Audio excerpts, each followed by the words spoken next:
And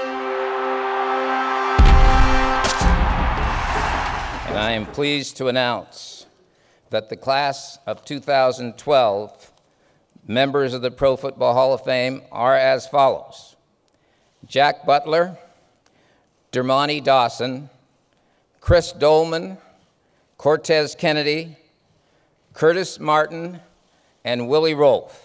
6 new individuals will be enshrined in camp.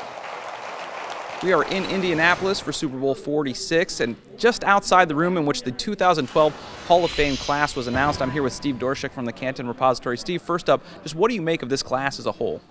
Well, what I make of it is they're going to have to revise the voting procedure, because there's no way none of the 3 wide receivers who was eligible should not have got in. I would have voted for at least 2, and I would submit that all 3 were at least equal in strength of their candidacy to Curtis Martin. Yeah, I mean, Chris Carter, Andre Reed, Tim Brown, none of them getting in. We'll have to wait another year to see if they get in. Bill Parcells gets left out. He makes the final group but then doesn't get selected. Are you surprised at all? No, ironically, if Parcells would have announced emphatically in the early 2000s that he was going to retire, the disposition of the New York media at that time, and the media at large, was to get Bill in. He came back and coached. There was a little tarnish on his image after he did come back and didn't do that well in Dallas and as an executive in Miami, and that cost him.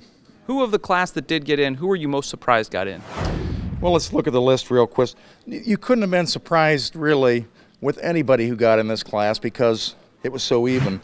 Maybe Cortez Kennedy because he was such a mild-mannered individual.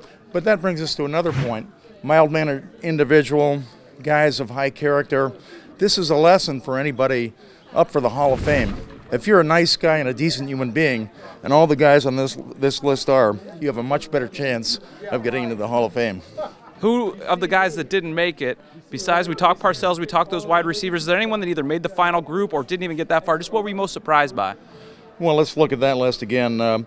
Again, the receivers.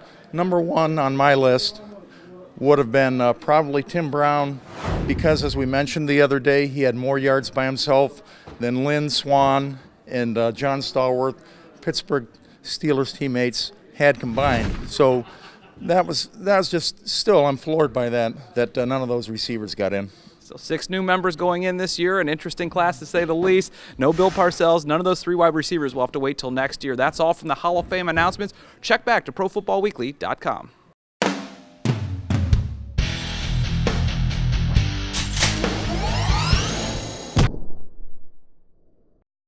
It's never too early to start thinking about the NFL Draft, and Pro Football Weekly's new draft database has you covered. Check out updated player rankings for over 750 prospects and our exclusive PFW Stock Watch. Just go to the Draft tab at ProFootballWeekly.com.